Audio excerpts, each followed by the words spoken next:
जय भीम, जय संविधान, जय ज्योती, जय क्रांती। आज आपण या ठिकाणी समता फुलेवाडा या ठिकाणी आहोत आणि महात्मा फुले यांची 199वी समता भूमी या ठिकाणी आहोत आणि महात्मा फुले यांची 199 म्हणजे 200वी जयंती या ठिकाणी साजरी होत आहे। आपण पाहिलं की डॉक्टर बाबासाहेब आंबेडकर यांचे गुरु महात्मा फुले होते आणि कसलंही नातं नसताना बाबासाहेबांनी महात्मा फुलेंना गुरु मानलं आणि त्यांची या ठिकाणी जयंती आहे। रिपब्लिकन पार्टी ऑफ इंडिया आणि सर्व पदाधिकारी या ठिकाणी उपस्थित आहेत, त्यांच्याकडनं जाणून घेणार आहोत। साहेब, कशा प्रकारे आपण या ठिकाणी जयंती साजरी करत आहोत? महात्मा फुले बाबासाहेबांनी महात्मा फुलेंना गुरु मानलं होतं, काय सांगा? आज या ठिकाणी समता भूमीवर हजारोंच्या संख्येने आज लोक उपस्थित आहेत आणि हे सर्वजण महात्मा ज्योतिराव फुलेंना आज अभिवादन करत आहेत। याचा मनाला खूप मोठा सार्थ अभिमान वाटतो, कारण की आपण जर पाहिलं असेल तर या समता भूमीवर फक्त पुण्यतिथीच्या दिवशी महात्मा फुलेंना अभिवादन करण्यासाठी लोक यायचे, परंतु महात्मा फुले जयंतीच्या दिवशी मात्र या ठिकाणी कुणी नसायचं। परंतु आज खऱ्या अर्थानं असं वाटायला लागलंय की महात्मा फुलेंचे जे काही विचार आहेत, महात्मा फुलेंची शिकवण आहे, ते विचार आज जनसामान्य माणसामध्ये पोचू लागलेले आहेत। सामाजिक परिवर्तनाची आज नांदी घडताना दिसत आहे असं आमच्यासारख्या कार्यकर्त्यांना वाटतंय।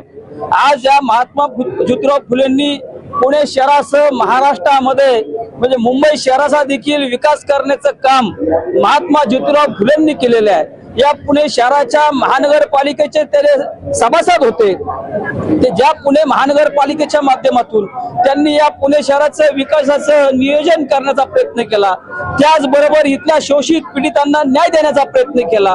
महात्मा ज्योतिराव फुलेंनी इथल्या शेतकऱ्यांचे जे विषय आहेत, त्यांच्या ज्या अडचणी आहेत त्या इथं मांडण्याचा प्रयत्न केलेला आहे आणि नेहमी ते शोषित पीडितांच्या आणि सामाजिक परिवर्तनाच्या बाजूनी महात्मा ज्योतिराव फुले राहिलेले आहेत। त्यामुळं अशा महात्मा ज्योतिराव फुलेंनी ज्या शिक्षणाचा पाया या पुणे शहरामध्ये रचला, या ठिकाणी आपल्या पत्नी क्रांतीज्योती सावित्रीबाई फुलेंना या ठिकाणी महिलांना शिक्षण देण्यासाठी पुढे करून त्यांनी या पुणे शहरामध्ये शिक्षणाची खऱ्या अर्थानं मुहूर्तमेढ केली। या ठिकाणी भिडेवाडा या ठिकाणी त्यांनी उभा केला आणि त्या ठिकाणी खऱ्या अर्थानं शिक्षणाच्या कामाला सुरुवात झालेली आहे। आज आपण जर पाहत असाल, जर या ठिकाणी आज स्त्रियांची जी प्रगती झालेली आहे याचं एकमेव कारण ते म्हणजे फक्त महात्मा ज्योतिराव फुले असं म्हणणारे आम्ही कार्यकर्ते आहोत। या ठिकाणी या सर्व गोष्टींचा विचार करूनच बाबासाहेब आंबेडकरांनी या समाज परिवर्तन करणाऱ्या महापुरुषाला आपल्या गुरुस्थानी मांडलेलं आहे आणि म्हणून आजही आंबेडकरी विचाराचे लोक महात्मा ज्योतिराव फुलेंचे विचार घेऊन जनसामान्यांमध्ये जाऊन महात्मा फुलेंचा विचार तिथपर्यंत पोहोचवा म्हणून काम करतायत। या महात्मा फुले वाड्यावरती देखील अनेक वर्षापासून आम्ही मागणी करत आहोत की महात्मा ज्योतिराव फुलेंना भारतरत्न किताब दिला पाहिजे, सावित्रीबाई फुलेंना देखील भारतरत्न किताब दिला पाहिजे, परंतु आजपर्यंत त्यांना हा किताब का दिला जात नाही असा सवाल आमचा या शासनाला आहे। राज्य शासनाने देखील त्या पद्धतीची शिफारस त्यांनी केंद्र शासनाला केली पाहिजे। केंद्र शासनाला देखील त्याचा विचार केला पाहिजे।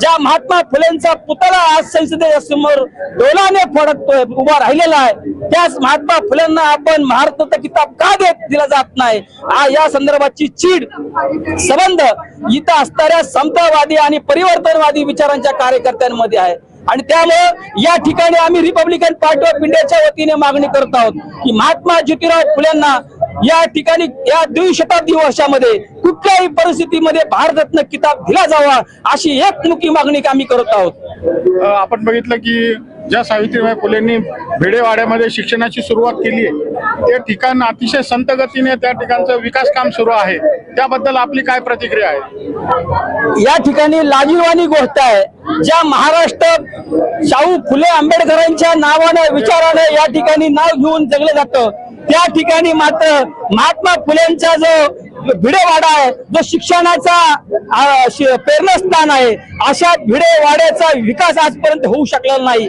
आज कुठेतरी त्याची सुरुवात झालेली आहे, परंतु त्याचं काम हे संत गतीने चालू आहे आणि म्हणून कुठल्याही परिस्थितीत या द्विशताब्दी वर्षामध्ये महात्मा फुलेंच्या विचाराला प्रेरित झालेला भिडेवाडा, जो श्रीमुक्ती चळवळीचा श्रीमुक्तीचा जो मार्ग आहे, त्या ठिकाणचा जे राष्ट्रीय स्मारक आहे ते या ठिकाणी लवकरात लवकर उभं केलं जावं अशी आमची या ठिकाणी मागणी आहे.